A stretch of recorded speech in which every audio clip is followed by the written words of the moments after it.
Mon père m'a laissé sous la pluie, à 35 000 de la maison, prétendant que j'avais besoin d'une leçon. Je n'ai pas protesté, j'ai regardé sa voiture s'éloigner.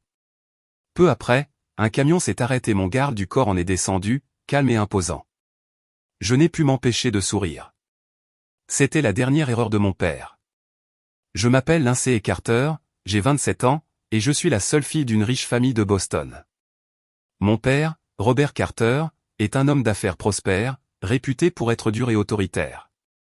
Ma mère est décédée il y a 5 ans d'un cancer, me laissant seul avec lui. Ce soir de pluie, lorsqu'il m'a abandonné à 20 km de la maison pour me donner une leçon, il n'avait jamais anticipé ce qui allait se passer ensuite. Il ignorait l'existence de mon garde du corps, l'homme qui veillait sur moi depuis des années. Si cette histoire vous plaît jusqu'à présent, n'hésitez pas à cliquer sur le bouton j'aime, à vous abonner à la chaîne et à me dire en commentaire d'où vous regardez. Croyez-moi, vous voudrez savoir comment cela se termine. J'ai grandi dans un vaste domaine des riches banlieues de Boston, entouré d'un luxe dont la plupart des gens ne peuvent que rêver. Notre manoir de 7 chambres s'étendait sur 2 hectares de jardins impeccables, avec un court de tennis, une piscine et une vue imprenable sur l'océan Atlantique. Mais la beauté de notre demeure masquait la tension qui régnait dans chaque pièce. Carter Enterprises, l'entreprise familiale, était un leader dans le développement immobilier commercial en Nouvelle-Angleterre. Mon père l'avait bâti de toutes pièces, transformant une petite entreprise de construction en un empire d'une valeur de centaines de millions. Dans les cercles d'affaires de Boston, le nom Carter ouvrait des portes et commandait le respect. Nous assistions à des galas de charité, avions une loge privée à Fenway Park et partions en vacances dans des endroits que la plupart des gens ne voient que dans les magazines. Mon père, Robert Carter, était un homme défini par le succès et le contrôle.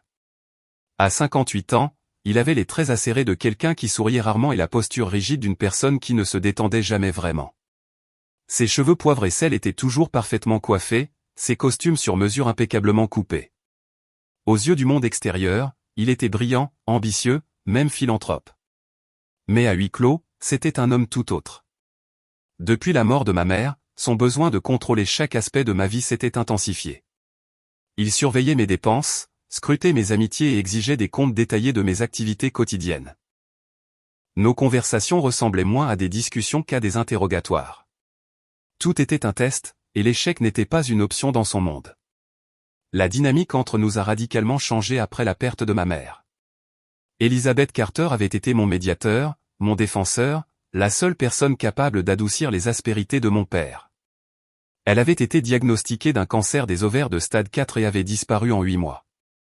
Je l'ai vu dépérir tandis que mon père s'enterrait dans le travail, n'apparaissant à l'hôpital que lorsque cela était absolument nécessaire. Après sa mort, c'était comme s'il me tenait pour responsable de ne pas avoir été assez présente pour le maintenir engagé dans notre famille. J'ai obtenu mon diplôme de Harvard avec mention, une licence en finance, comme il l'avait exigé. Pendant mes études, j'avais rêvé de poursuivre une carrière en droit de l'environnement, mais cela avait été rejeté comme étant peu pratique et émotionnel. Après l'obtention de mon diplôme, j'ai pris la place qui m'était assignée chez Carter Enterprises en tant que cadre junior, où j'ai travaillé 2 fois plus dur que quiconque pour prouver que j'avais ma place. Mon père croyait en l'enseignement par l'épreuve. Quand j'avais 16 ans, il m'a laissé dans une station de ski sans argent ni téléphone après que j'ai manqué le couvre-feu de 20 minutes. J'ai dû travailler dans la cuisine du resort à laver la vaisselle pour gagner assez d'argent pour un billet de bus de retour.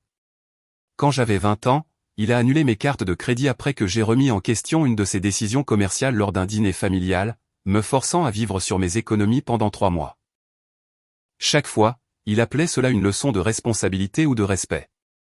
Malgré tout, une partie de moi cherchait encore son approbation.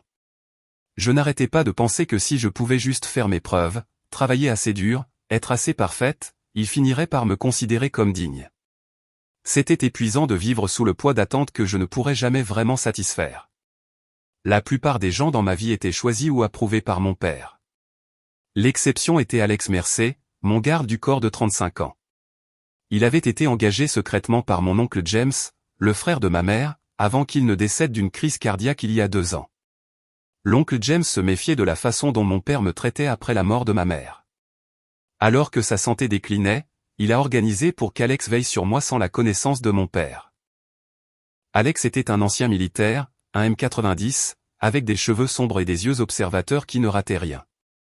Il gardait ses distances, se fondant si parfaitement dans l'arrière-plan de ma vie que même moi j'oubliais parfois qu'il était là. Mais il veillait toujours présent lorsque j'en avais le plus besoin. L'oncle James lui avait ordonné de me protéger non seulement des dangers physiques, mais aussi des jeux psychologiques de mon père, bien qu'aucun de nous ne sache à quel point cette protection deviendrait importante. La réunion trimestrielle du conseil d'administration de Carter Enterprises s'est tenue dans la salle de conférence au mur de verre au 30e étage de notre siège social au centre-ville de Boston. La matinée de printemps était lumineuse, le soleil filtrait à travers les façades et se reflétait sur la table en acajou poli où 12 membres du conseil étaient assis dans de luxueuses chaises en cuir. J'avais passé des semaines à préparer cette réunion, à rechercher les tendances du marché et à développer une proposition complète pour étendre nos activités au développement commercial durable. Mes supports de présentation étaient méticuleusement préparés. Mon tailleur bleu marine parfaitement repassé, je me sentais confiant en me levant pour présenter, malgré le regard dédaigneux que mon père me lançait depuis sa place à la tête de la table. Pendant 20 minutes, j'ai exposé ma vision de Carter Green Development, une nouvelle division qui se concentrerait sur les immeubles de bureaux et les espaces commerciaux respectueux de l'environnement. Les recherches de marché étaient claires, j'ai expliqué, montrant des diapositives sur la demande croissante d'espaces certifiés LEED et les loyers premium qu'ils commandaient. J'avais des projections financières, des concepts architecturaux, et même un intérêt préliminaire de la part de 3 clients potentiels majeurs. Ce n'était pas juste un discours idéaliste. C'était une opportunité commerciale solide qui s'alignait sur les demandes changeantes du marché. Plusieurs membres du conseil hochaient la tête pendant que je parlais. Janet Pierce, notre directrice financière, semblait sincèrement impressionnée. Thomas Blackwell, le membre du conseil le plus ancien, prenait des notes détaillées. Même Walter Chen, qui montrait rarement de l'enthousiasme pour quoi que ce soit, semblait engagé par les chiffres que je présentais. Je passais juste au calendrier de mise en œuvre lorsque mon père s'éclaircit la gorge et m'interrompit. C'est suffisant, Lindsay. Bien que cette petite présentation témoigne d'une initiative, elle démontre une incompréhension fondamentale de notre modèle économique et de notre clientèle. Il s'est tourné pour s'adresser au conseil plutôt qu'à moi. Ma fille a toujours eu ces notions idéalistes que je blâme sur trop de temps passé dans le milieu universitaire libéral. Cette initiative verte aliénerait notre clientèle principale et diluerait notre marque. Je ne peux pas la soutenir. La pièce est tombée dans un silence. J'ai senti la chaleur monter à mon visage, mais j'ai lutté pour garder mon sang-froid. Avec tout le respect que je vous dois, père, ai-je répondu, gardant la voix stable. Les données ne soutiennent pas cette conclusion. Nos enquêtes auprès des clients indiquent que 78% paieraient un supplément pour des espaces avec une empreinte carbone réduite et des coûts d'exploitation inférieurs. J'ai montré la diapositive suivante qui affichait les résultats de l'enquête en chiffres clairs et indéniables. Ces chiffres peuvent être manipulés pour montrer ce que vous voulez, a-t-il dit avec dédain. Vous manquez d'expérience pour comprendre les complexités des relations clients qui vont au-delà des questionnaires de surface. En fait, Robert, Janet Pierce a rétorqué, regardant mon père avec un léger froncement de sourcils. La méthodologie de recherche de Lind est tout à fait solide. Je l'ai moi-même examinée, et les projections financières sont conservatrices, tout au plus. Thomas Blackwell a hoché la tête en signe d'accord. Le marché évolue, que nous le voulions ou non. Peut-être devrions-nous envisager un projet pilote pour tester les eaux. J'ai pu voir la mâchoire de mon père se serrer, ses jointures blanchir alors qu'il serrait son stylo. Être contesté était déjà assez mauvais. Être contesté et contredit devant le conseil, en partie pour soutenir les idées de sa fille, était impardonnable. Depuis quand prenons-nous des décisions basées sur les tendances et les enquêtes ? A-t-il demandé, la voix dangereusement calme. Carter Enterprises a réussi en donnant le ton, pas en le suivant. Si Lindsay veut jouer avec des initiatives environnementales, peut-être devrait-elle rejoindre une association plutôt que d'essayer de modifier fondamentalement une entreprise qu'elle comprend à peine. La réunion a continué, mais le mal était fait. Ma proposition a été mise de côté pour un examen plus approfondi, ce que tout le monde savait être un langage corporatif pour une mort lente. Alors que les membres du conseil se retiraient, plusieurs m'ont jeté des regards compatissants. Janet m'a doucement serré le bras en passant. Quand nous sommes restés seuls dans la salle de conférence, mon père et moi, il s'est levé et a redressé sa cravate. « J'ai besoin que vous veniez avec moi cet après-midi, » a-t-il dit. « Si vous êtes si intéressé par les études de marché, nous devrions visiter le site de Westbrook pour évaluer sa pertinence pour vos salades vertes. » Le site de Westbrook était une vieille propriété industrielle à 50 km de la ville que l'entreprise avait acquise lors d'un achat de portefeuille. Ce n'était même pas sur la liste des propriétés que j'avais incluses dans ma proposition. Est-ce vraiment nécessaire? Ai-je demandé. Vous me remettez en question encore? Sa voix était glaciale. Non, ai-je dit, reconnaissant le ton dangereux. Je réorganiserai mon après-midi. 2 heures plus tard, j'étais assise sur le siège passager de la Mercedes noire de mon père alors que nous quittions la ville. Le silence entre nous était lourd et oppressant. J'ai vérifié mon téléphone, répondant à des emails professionnels pour éviter la conversation, parfaitement consciente de sa colère grandissante à mes côtés. Des nuages sombres se formaient à l'horizon à mesure que nous nous éloignions de Boston, et bientôt de grosses gouttes de pluie ont commencé à frapper le pare-brise. Le temps correspondait à mon pressentiment. Quelque chose n'allait pas dans ce voyage impromptu, mais je ne pouvais pas déterminer ce qui me dérangeait. Mon père a pris une sortie que je ne reconnaissais pas, tournant sur une route rurale qui, j'en étais certaine, ne menait pas à la propriété de Westbrook. La pluie s'est intensifiée, martelant le toit de la voiture pendant que les essuie-glaces luttaient pour dégager le pare-brise. Dans le flot de l'eau, je ne voyais rien que des arbres et des fermes occasionnelles. Nous étions loin de la ville maintenant, dans une région que je ne reconnaissais pas. Mon estomac s'est serré d'anxiété lorsque j'ai réalisé que nous roulions depuis près d'1 heure sans signe de notre destination supposée. La Mercedes a ralenti, s'est brusquement garée sur le bas-côté en gravier le long d'une route déserte. Il n'y avait aucun bâtiment en vue, juste des champs et des lignes d'arbres lointaines obscurcies par la pluie. Mon père a mis la voiture en mode parking, mais a laissé le moteur tourner. Les essuie-glaces continuaient leur balayage rythmique pendant qu'ils se tournaient pour me faire face. Avez-vous la moindre idée de combien c'était embarrassant? A-t-il demandé, la voix basse et contrôlée. De quoi parlez-vous? Ai-je demandé, bien que je savais exactement ce qu'il voulait dire.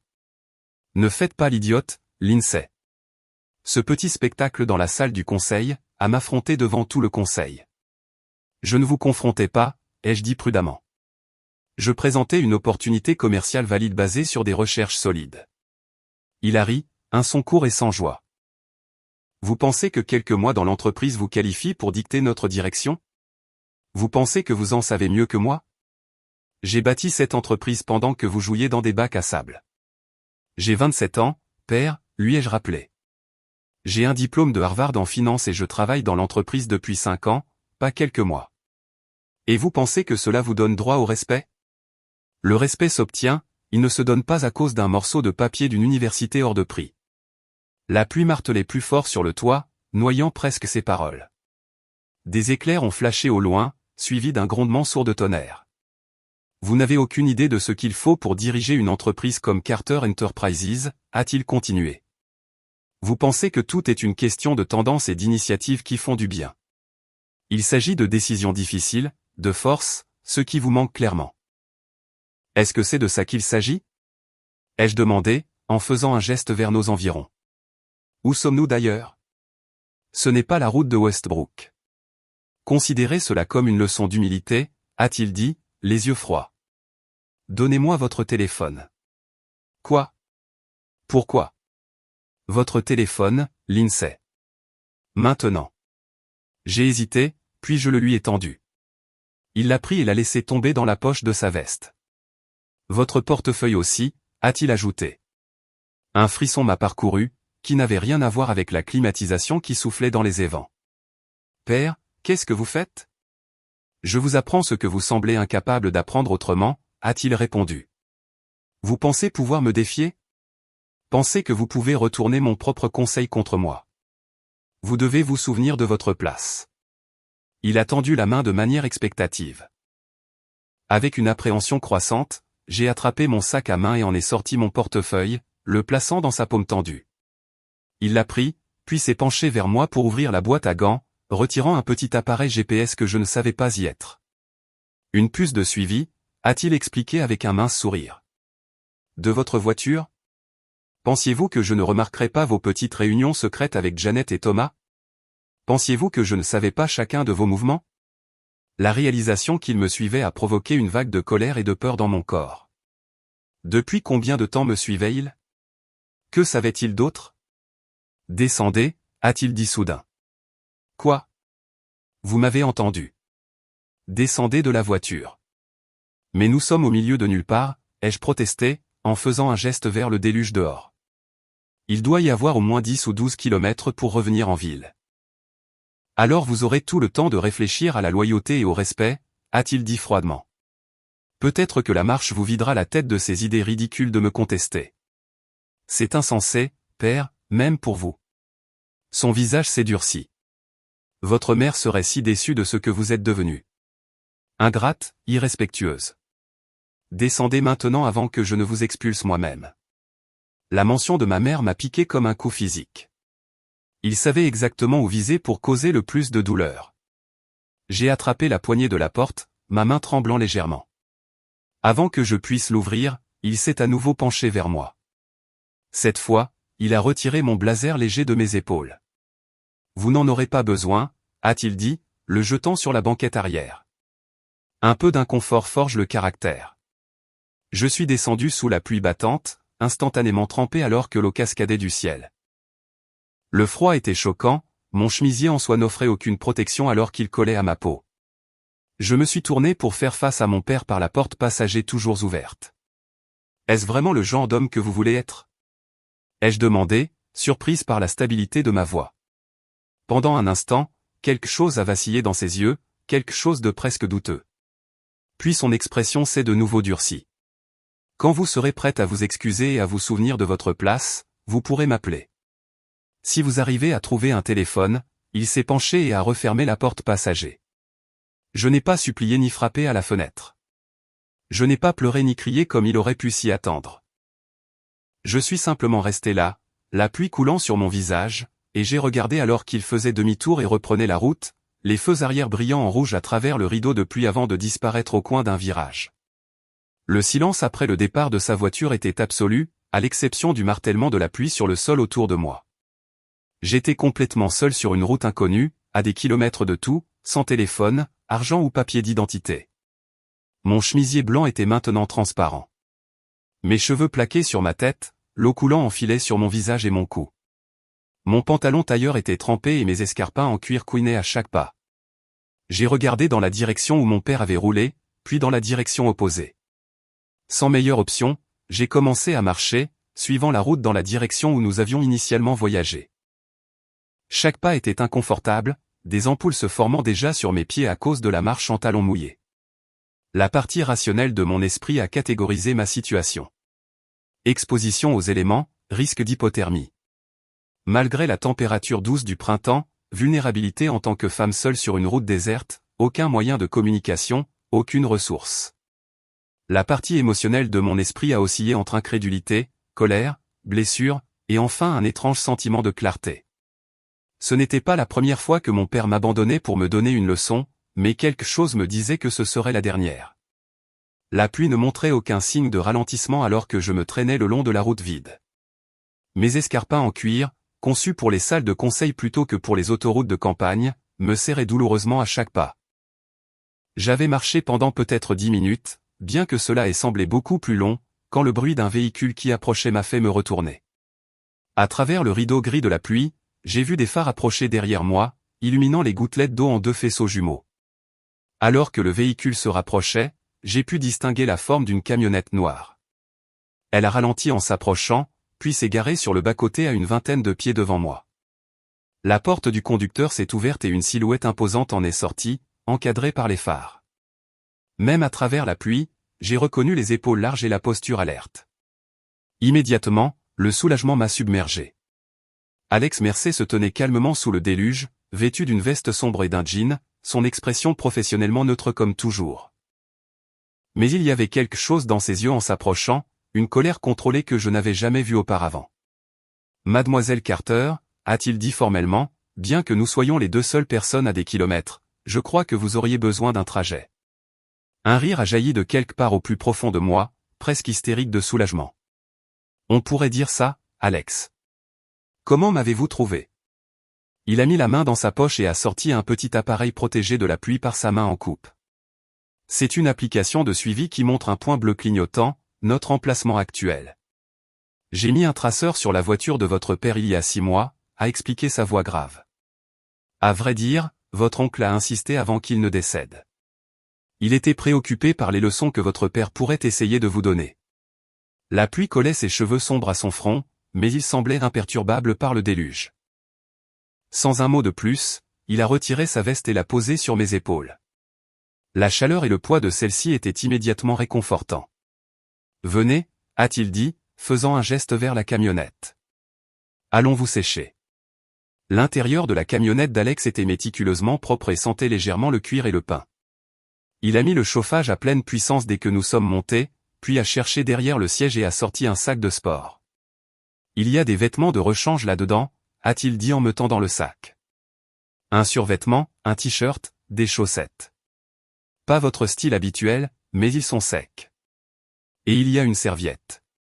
Vous avez juste par hasard des vêtements de femme dans votre camionnette ? Ai-je demandé, haussant un sourcil malgré mes frissons. Un fantôme de sourire a traversé son visage. Ce sont ceux de ma sœur.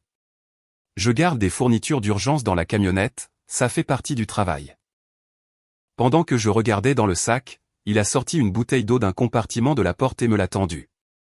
Je n'avais pas réalisé à quel point j'avais soif jusqu'à ce moment-là. L'eau fraîche était un régal pour ma gorge. Merci, ai-je dit après avoir bu profondément. Pas seulement pour ça, pour tout. Il a hoché la tête une fois, puis s'est légèrement tourné sur son siège pour me laisser de l'intimité pendant que j'utilisais la serviette pour me sécher les cheveux et le visage. Nous sommes restés silencieux pendant un moment. Les seuls bruits étaient le martèlement de la pluie sur le toit et le doux ronronnement du chauffage. « Il a pris votre téléphone ?»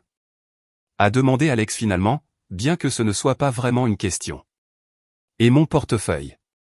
Et il a trouvé le traceur dans ma voiture. Je ne sais toujours pas comment il l'a découvert. » La mâchoire d'Alex s'est presque imperceptiblement serrée. « Je peux deviner. Walter Chen. Il travaille pour votre père depuis des années, lui transmettant des informations.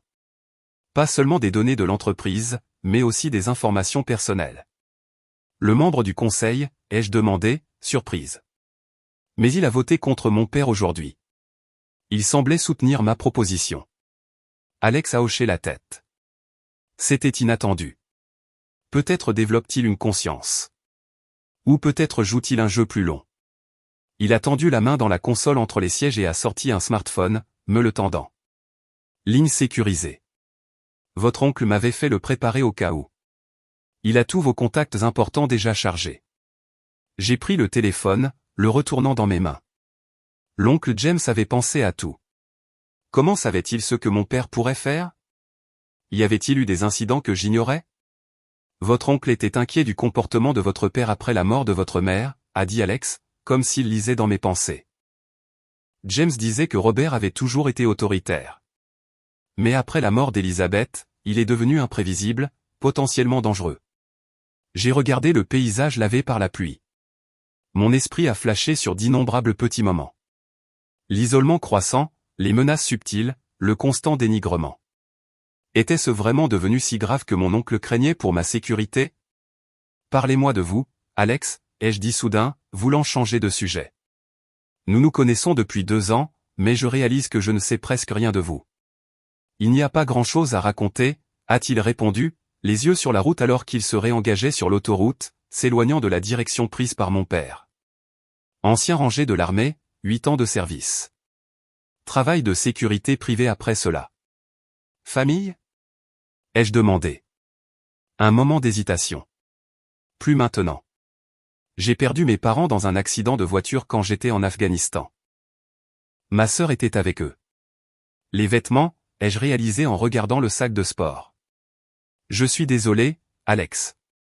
Il a hoché la tête une fois, reconnaissant la sympathie sans s'y attarder. Cela fait 5 ans. Nous avons roulé en silence compagnon pendant un moment. Le balayage rythmique des essuie-glaces et le doux ronronnement du moteur créant une bulle de calme après le chaos de la journée. Pour la première fois depuis des années, je me suis senti en sécurité. Pas seulement physiquement protégé, mais comprise d'une manière plus profonde. Que allez-vous faire maintenant ? A-t-il demandé finalement. Rentrer à la maison. J'ai réfléchi à la question.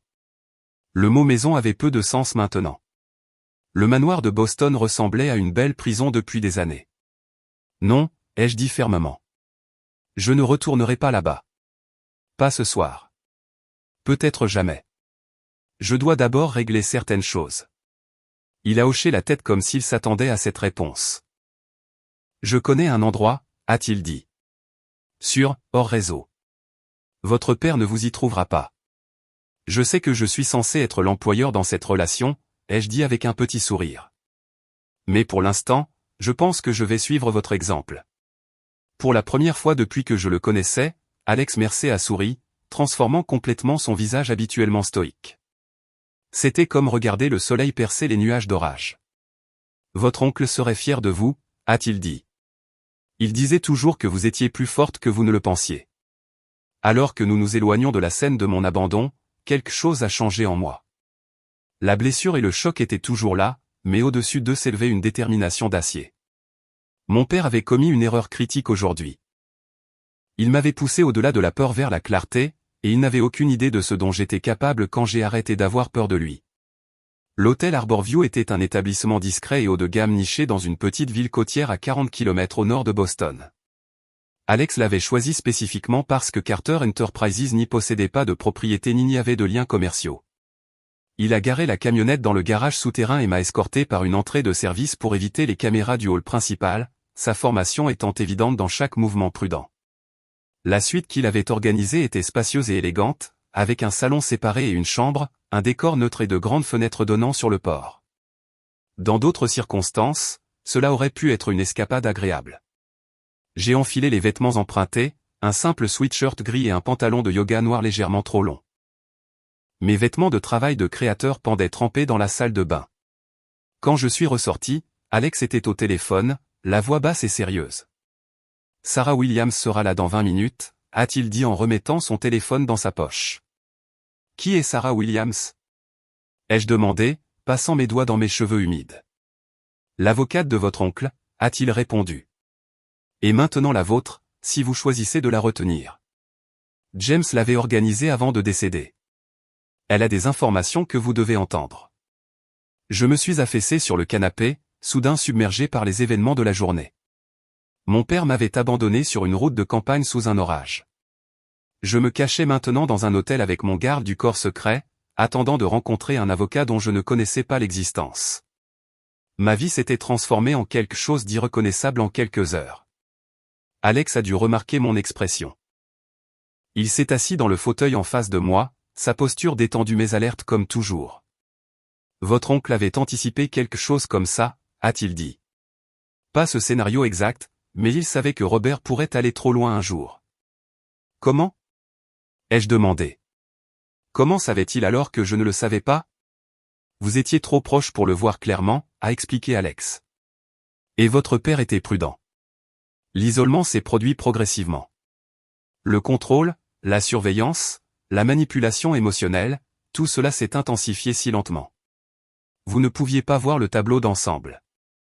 Il s'est penché en avant, l'air grave. Ce que votre père a fait aujourd'hui n'était pas seulement cruel, Lindsay. C'était dangereux. Vous abandonnez sans ressources ni communication à des kilomètres de tout dans un mauvais temps. Cela franchit une ligne. Je savais qu'il avait raison. Si Alex ne m'avait pas trouvé, j'aurais marché pendant des heures sous la pluie, risquant l'exposition, vulnérable à quiconque aurait pu passer. La réalisation à quel point ma situation avait été précaire m'a donné un frisson malgré les vêtements chauds et la pièce chauffée. Un léger coup à la porte a interrompu mes pensées.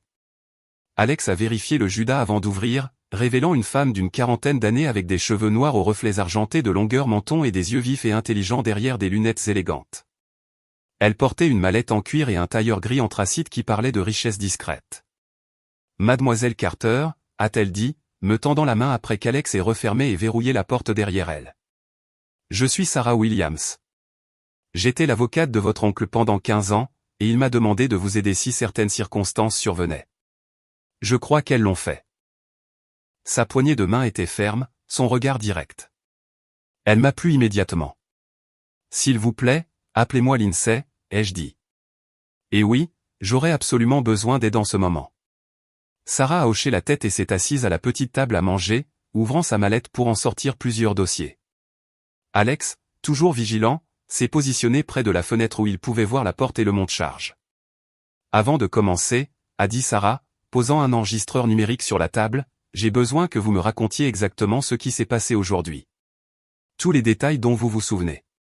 Pendant les 20 minutes suivantes, j'ai raconté les événements depuis la réunion du conseil jusqu'à mon abandon au bord de la route.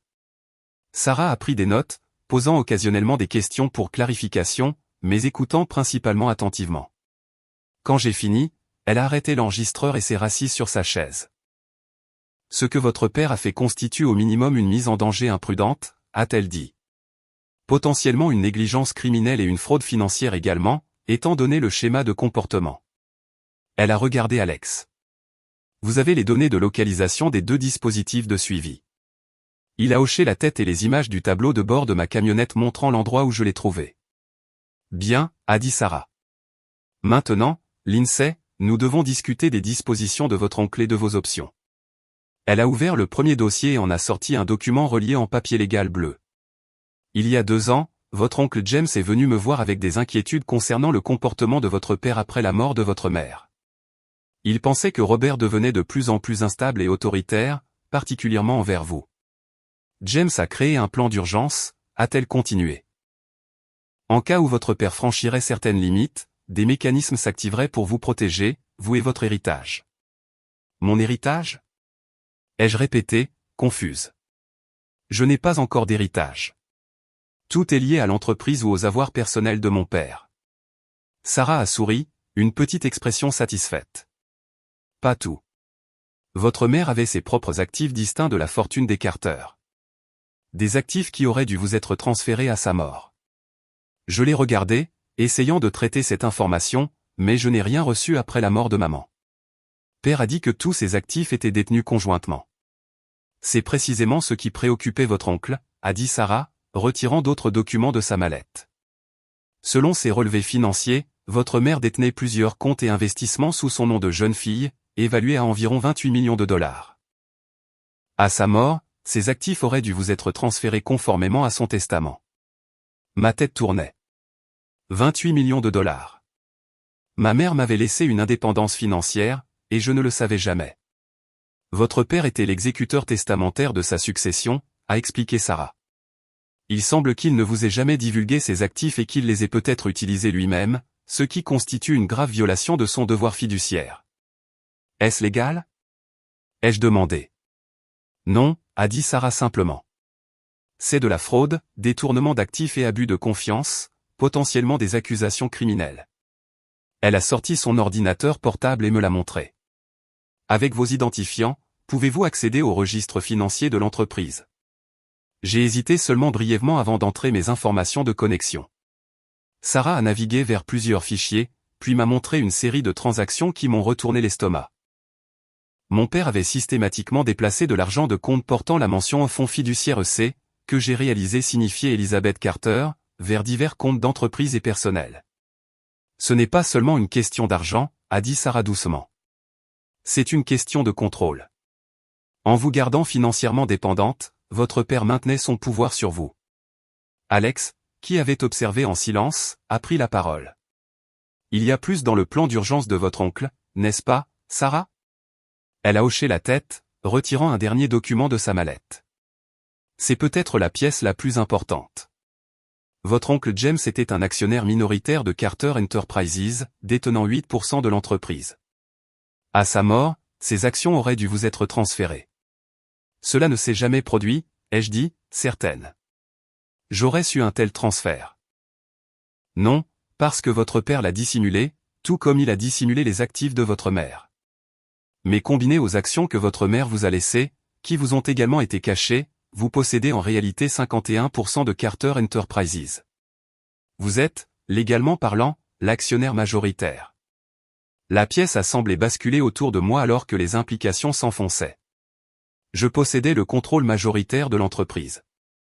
Mon père me mentait depuis des années, me manipulant, me gardant sous sa coupe tout en contrôlant illégalement mes actifs. Comme sur commande, mon nouveau téléphone a sonné. L'écran affichait le nom de mon père, le contact ayant été programmé à l'avance par Alex. J'ai levé les yeux vers lui et Sarah, incertaine. Répondez, a conseillé Sarah. Mais ne laissez pas entendre que vous savez quoi que ce soit.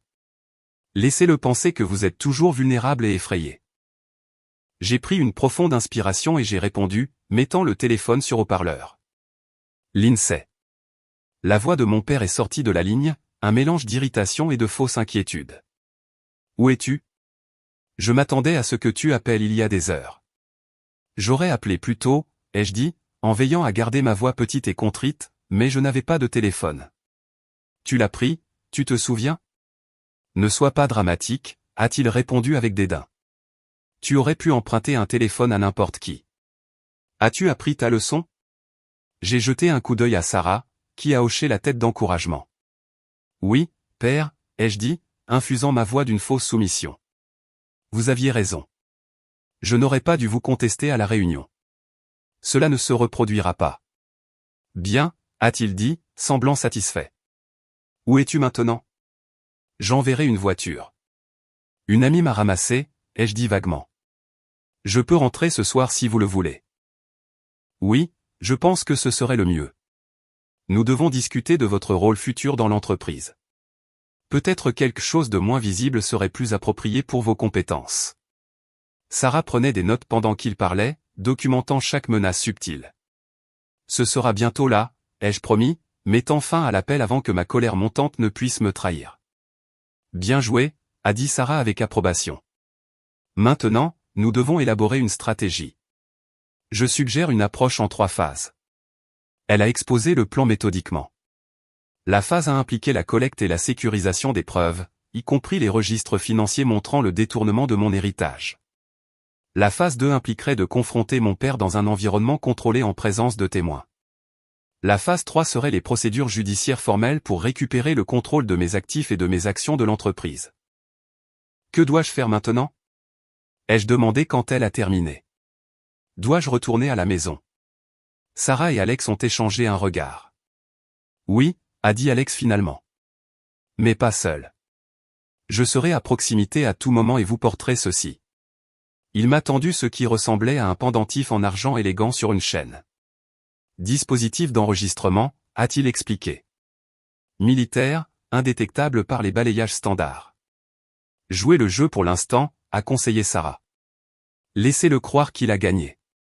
Nous avons besoin de 24 heures pour tout préparer, puis nous agirons. Pendant qu'il continuait à discuter des détails, j'ai ressenti un étrange calme s'installer en moi. La peur et l'incertitude avaient disparu, remplacés par un clair sens du but. Mon père avait passé des années à essayer de me briser, à me faire douter de moi-même, à me garder sous son contrôle. Demain, il découvrirait que la fille qu'il avait sous-estimée était sur le point de récupérer tout ce qu'il lui avait pris.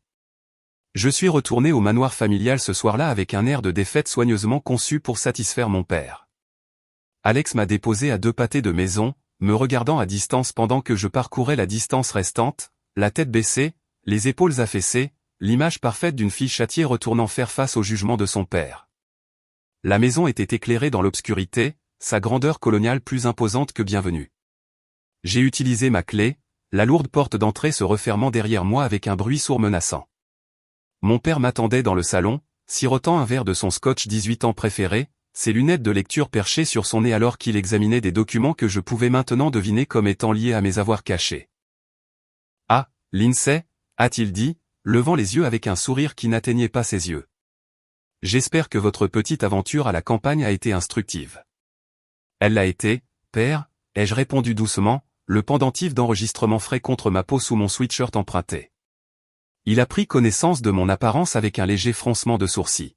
« Où avez-vous eu ces vêtements? » Une gentille inconnue m'a aidé, ai-je dit, en m'en tenant à notre scénario convenu.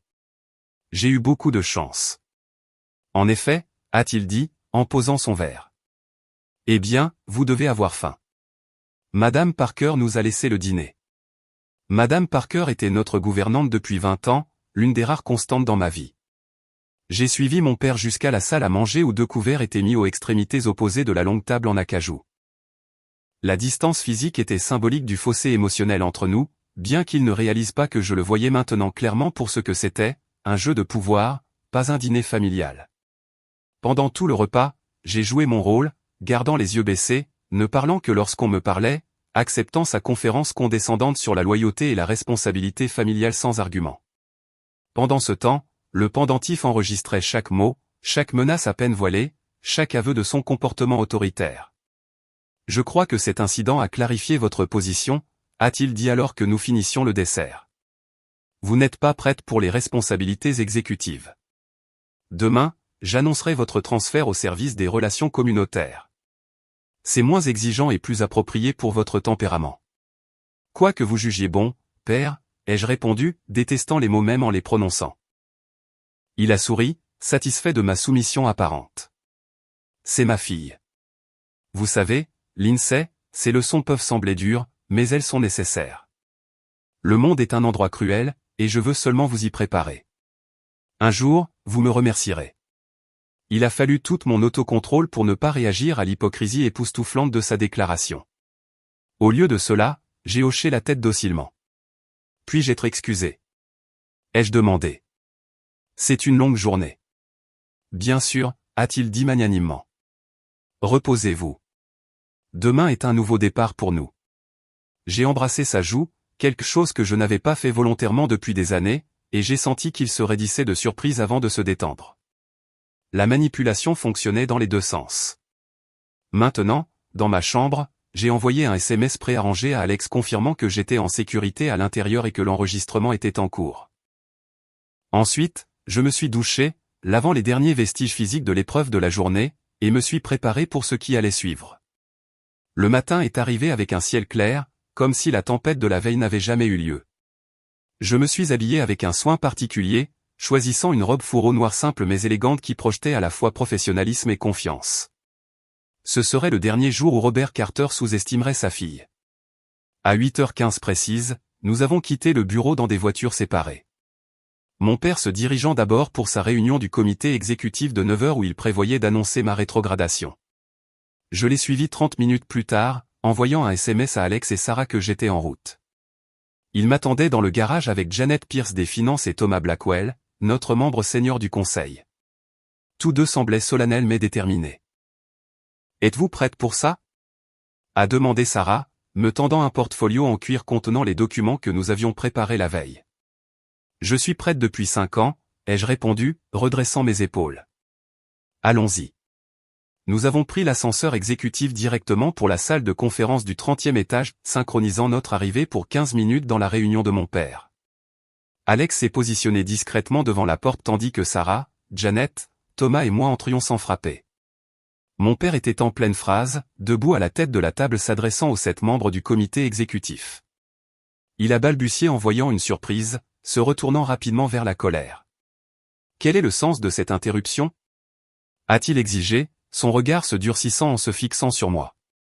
Lindsay, cette réunion est réservée au personnel exécutif. Vous pouvez attendre dans votre bureau jusqu'à ce que je vous appelle. En fait, père, ai-je répondu, ma voix stable et claire. Cette réunion vous concerne directement. Vous pourriez vouloir vous asseoir. Pour la première fois, peut-être, de sa vie, Robert Carter était momentanément sans voix. J'ai profité de son silence pour m'adresser à la pièce. Je m'excuse pour l'interruption, mais de graves problèmes sont apparus qui affectent la direction et l'avenir de Carter Enterprises. C'est ridicule, mon père a retrouvé sa voix, rougissant de colère. La sécurité vous escortera si nécessaire. Thomas Blackwell s'est avancé. En tant que membre senior du conseil, j'ai autorisé cette intervention, Robert. Veuillez vous asseoir et écouter. Les yeux de mon père ont balayé les visages, évaluant la situation. Lentement, à contre-cœur, il s'est assis. J'ai ouvert le portfolio et en ai sorti la première série de documents que Sarah a distribués à tous à la table. Ces documents détaillent le détournement systématique d'actifs personnels que ma mère, Elizabeth Carter, m'a laissé, ai-je dit. Ces 5 dernières années, Robert Carter a illégalement détourné environ 28 millions de dollars de comptes qui m'appartenaient légitimement. Des murmures de choc ont parcouru la pièce. Le visage de mon père était passé du rouge au blanc. C'est absurde, a-t-il bégayé. L'INSEE se trompe sur les procédures standards de gestion de succession. Janet Pierce a pris la parole ensuite, son expertise financière donnant du poids à ses paroles. J'ai examiné ces dossiers personnellement, Robert. Il n'y a pas de confusion. Ces transactions constituent une fraude et une violation du devoir fiduciaire. Mon père s'est levé brusquement. Cette réunion est terminée. Je ne serai pas pris en embuscade dans ma propre entreprise par ma fille ingrate et ses complices. Votre entreprise, ai-je demandé, retirant le document suivant de mon portfolio. Cela nous amène au deuxième problème. Sarah s'est avancée. Depuis 2 ans, Robert Carter dissimule le fait que Lindsay Carter est l'actionnaire majoritaire de Carter Enterprises, ayant hérité des 20% d'actions de sa mère et des 31% d'actions de son oncle James. Combiné, Lindsay contrôle 51% de cette entreprise. La pièce a éclaté en exclamations choquées.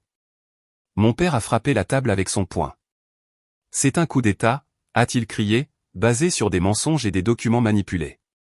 J'ai retiré le pendentif en argent de mon cou et l'ai posé sur la table, appuyant sur un bouton pour activer la fonction de lecture. La voix de mon père a rempli la pièce, parfaitement claire. Ces leçons peuvent sembler dures, mais elles sont nécessaires. Un jour, vous me remercierez. J'ai accéléré vers une conversation plus tôt dans sa voiture. Considérez cela comme une leçon d'humilité. Votre téléphone, votre portefeuille aussi. Un peu d'inconfort forge le caractère. Et enfin, le plus accablant. Quand vous serez prête à vous excuser et à vous souvenir de votre place, vous pourrez m'appeler. Si vous arrivez à trouver un téléphone. Alors que ses propres mots le condamnaient, le visage de mon père s'est transformé de rage. Il s'est jeté sur moi, les poings serrés. Mais avant qu'il ne puisse m'atteindre, Alex est apparu comme sorti de nulle part, se plaçant entre nous avec un calme et une efficacité professionnelle. C'est suffisant, monsieur Carter, a-t-il dit, sa voix basse mais autoritaire. Qui diable êtes-vous ? A exigé mon père, son corps toujours tendu par le désir d'attaquer. Alexander Mercer, sécurité privée, engagé par James Montgomery pour protéger sa nièce de vous. Les yeux de mon père se sont écarquillés en reconnaissance. La puce dans la voiture de Lindsay. Vous c'est exact. A confirmé Alex. Je vous observe depuis 2 ans, documentant chaque incident, chaque menace, chaque manipulation. C'est absurde, a réessayé mon père, regardant autour de la pièce pour obtenir du soutien et n'en trouvant aucun. C'est ma fille. J'ai le droit de la discipliner comme je l'entends. Elle a 27 ans, a rétorqué Sarah. Et l'abandonner à des kilomètres de chez elle sous un orage n'est pas une discipline, c'est une mise en danger criminelle. Thomas Blackwell s'est éclairci la gorge.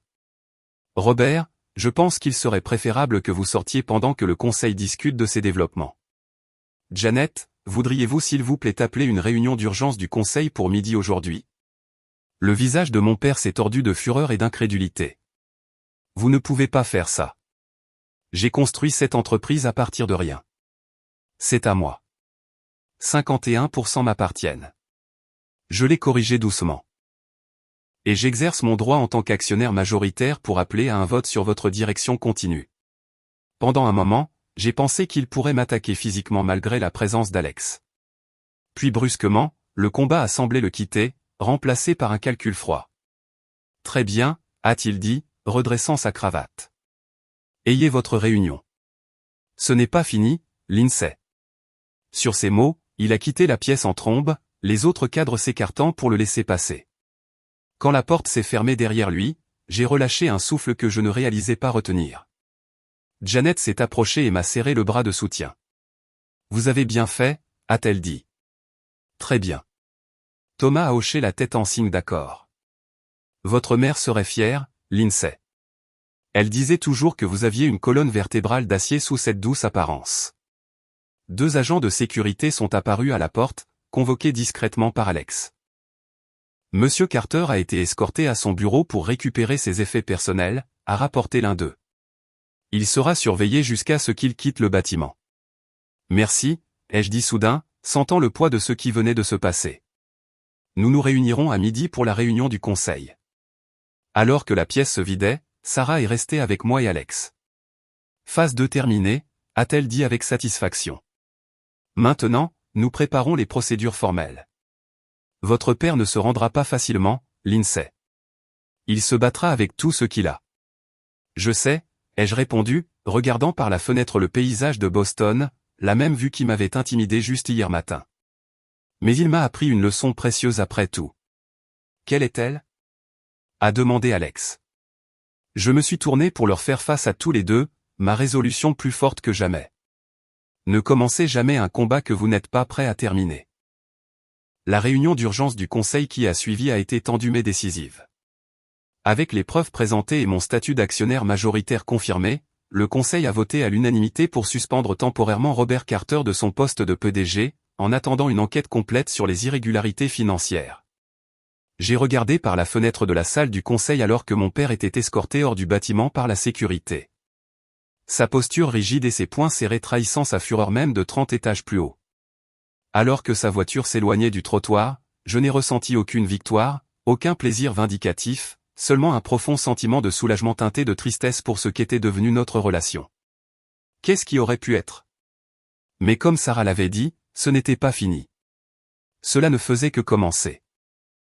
6 mois après la confrontation chez Carter Enterprises, je me suis assise dans ce qui avait été autrefois le bureau de mon père, maintenant le mien.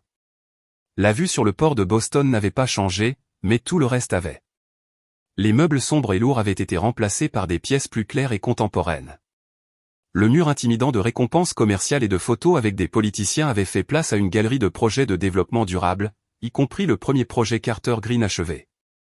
La transition n'avait pas été facile. Mon père avait combattu les changements avec toutes les ressources légales à sa disposition, mais les preuves contre lui étaient accablantes.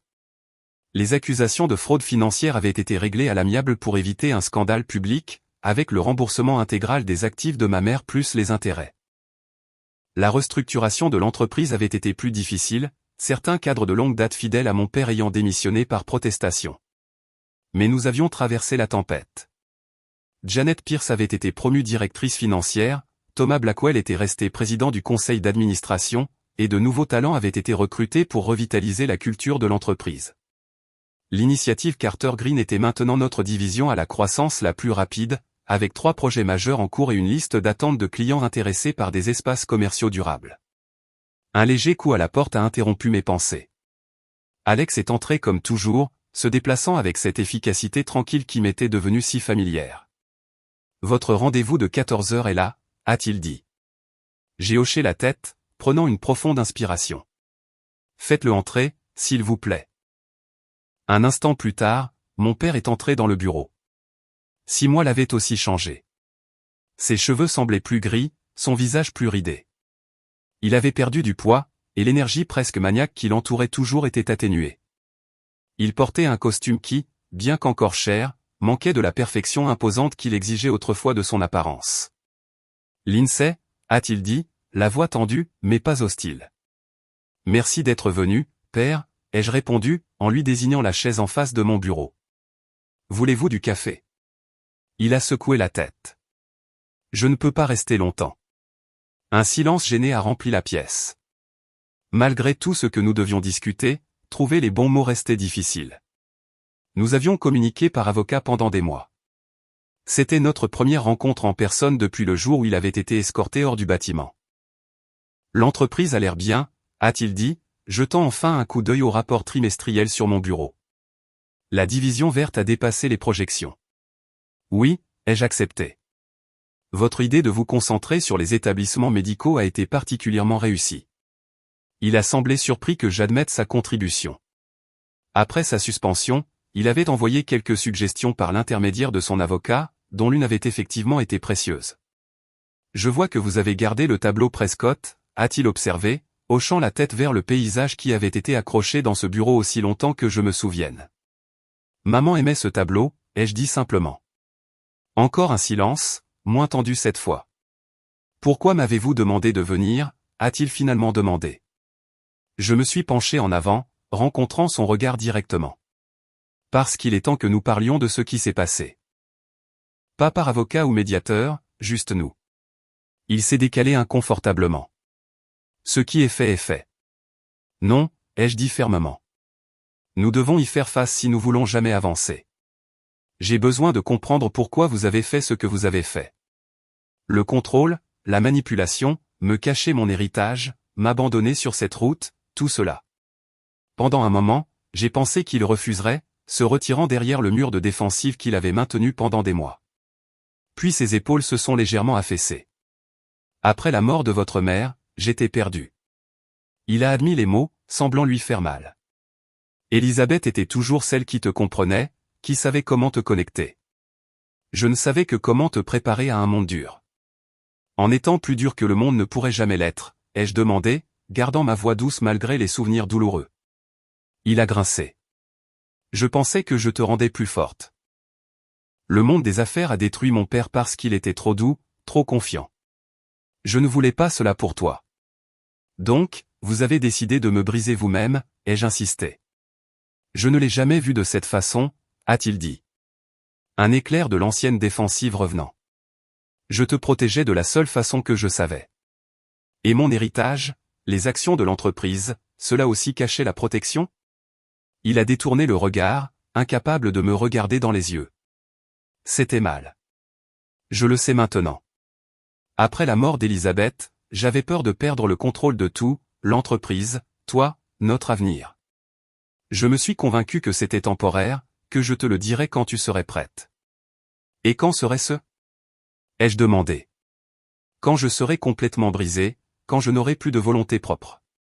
Il n'avait pas de réponse à cela, et nous le savions tous les deux. Je n'ai jamais voulu te blesser ce jour-là sous la pluie, a-t-il dit après une longue pause. Je voulais juste te donner une leçon sur le respect. Non, père, ai-je rétorqué.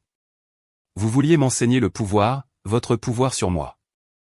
Mais vous m'avez enseigné quelque chose d'entièrement différent. Quelle est cette chose? A-t-il demandé, me regardant à nouveau. Que la vraie force n'est pas de contrôler les autres. C'est d'avoir le courage de se défendre, même contre ceux qui auraient dû te protéger. Il a absorbé cela en silence, son expression illisible. Je vois quelqu'un, a-t-il dit brusquement. Un thérapeute. Cela m'a surpris. Mon père avait toujours rejeté la thérapie comme une faiblesse, une béquille pour les gens qui ne pouvaient pas gérer la réalité. Docteur. Patricia Morrison, a-t-il continué, elle est spécialisée dans les comportements de contrôle et les abus émotionnels. Les mots lui ont clairement coûté, un aveu que je ne pensais jamais entendre. Elle m'aide à comprendre pourquoi je suis devenu l'homme que je suis. J'ai dit que les schémas que j'avais appris de mon propre père. Cela n'excuse pas ce que je t'ai fait, mais cela explique peut-être une partie de cela. J'ai hoché la tête, une émotion se formant dans ma gorge. Merci de me le dire. Qu'est-ce qui se passe maintenant? A-t-il demandé, et pour la première fois de ma vie, j'ai vu de la vulnérabilité dans les yeux de mon père. Je me suis levé et me suis dirigé vers la fenêtre, rassemblant mes pensées avant de me retourner vers lui. Je ne peux pas oublier ce qui s'est passé, ai-je dit honnêtement. La confiance entre nous est brisée, peut-être irrémédiablement, mais nous pouvons essayer de construire quelque chose de nouveau, quelque chose de plus sain avec des limites et du respect. J'aimerais ça, a-t-il dit doucement. Cela prendra du temps, ai-je averti. Et du travail. Vraiment du travail de votre part surtout. Je comprends. Je suis retourné à mon bureau et j'ai pris un dossier, le lui tendant. Ce sont les termes que je propose. Vous pouvez retourner à l'entreprise en tant que consultant, axé sur les domaines où votre expertise est précieuse, mais le conseil reste le même et je conserve le contrôle des opérations. Il a accepté le dossier sans l'ouvrir. Cela semble juste. Alors qu'il se levait pour partir, il s'est arrêté, regardant une dernière fois autour du bureau. Vous avez bien réussi, Lindsay. Mieux que je n'aurais pu le faire. Venu de lui, c'était peut-être le plus grand compliment possible. Après son départ, Alex est entré silencieusement. Ça va? J'ai hoché la tête, surprise de constater que c'était effectivement le cas. Je ne lui pardonne pas. Pas complètement. Je ne suis pas sûr que je le ferai jamais. Mais je le comprends mieux maintenant. Comprendre ne signifie pas que vous devez le laisser entrer à nouveau dans votre vie, m'a rappelé Alex. Non, ai-je accepté. Mais cela signifie que je peux avancer sans porter toute cette colère et cette douleur. C'est une liberté à sa manière. Dans les mois qui ont suivi, la vie s'est installée dans une nouvelle normalité. Mon père et moi avons établi une relation professionnelle prudente avec des limites personnelles fermement établies. Il a continué sa thérapie et je l'ai parfois rejoint pour des séances familiales qui étaient douloureuses mais guérisseuses. L'entreprise prospérait sous la nouvelle direction, l'initiative Carter Green s'étendant à l'échelle nationale. J'ai trouvé ma voie de leader, différente du style autoritaire de mon père, mais efficace à sa manière. Alex est resté à mes côtés, son rôle évoluant de garde du corps à conseiller de confiance à quelque chose de plus personnel que nous définissions encore jour après jour. Avec ces encouragements, j'ai créé la Fondation Montgomery, nommée d'après mon oncle, dédiée à soutenir les victimes de violences domestiques et de contrôle financier. Lors d'un des premiers événements de la Fondation, j'ai partagé mon histoire publiquement pour la première fois. La réponse a été écrasante, d'innombrables autres personnes se manifestant avec des expériences similaires de contrôle et de manipulation par leurs proches. Debout au pupitre ce soir-là, regardant la mer de visage, à la fois sympathique et plein d'espoir, j'ai finalement compris la leçon la plus profonde de mon parcours. Le vrai pouvoir ne réside pas dans le contrôle des autres, mais dans le contrôle de sa propre réaction à l'adversité. Mon père avait essayé de me briser, de me façonner en quelqu'un qui plierait à sa volonté. Au lieu de cela, il avait involontairement forgé quelque chose de plus fort, quelqu'un qui connaissait sa propre valeur au-delà de toute validation externe. Ce jour de pluie où il m'a laissé sur le bord de la route était censé être mon point le plus bas. Au lieu de cela, il est devenu le moment où j'ai retrouvé mon chemin vers moi-même, le moi. Ma mère et mon oncle avaient toujours cru en ce moi qui attendait d'émerger de l'ombre de la peur et du contrôle. Parfois, les plus grandes leçons viennent des expériences les plus douloureuses. Mon père me l'avait appris, bien que pas de la manière dont il l'avait intentionné, et finalement, se tenir sous la pluie avait lavé les derniers doutes sur qui j'étais vraiment et ce dont j'étais capable de devenir. Vous êtes-vous déjà retrouvé à devoir tenir tête à quelqu'un qui essayait de vous contrôler? Comment avez-vous trouvé la force de vous libérer? Partagez votre histoire dans les commentaires ci-dessous. Et n'oubliez pas de cliquer sur j'aime et de vous abonner si cela vous a interpellé. Rappelez-vous, parfois notre plus grande force émerge dans nos moments les plus vulnérables. Merci d'avoir écouté mon histoire et j'espère qu'elle vous donnera du courage pour les défis que vous affrontez dans votre propre vie.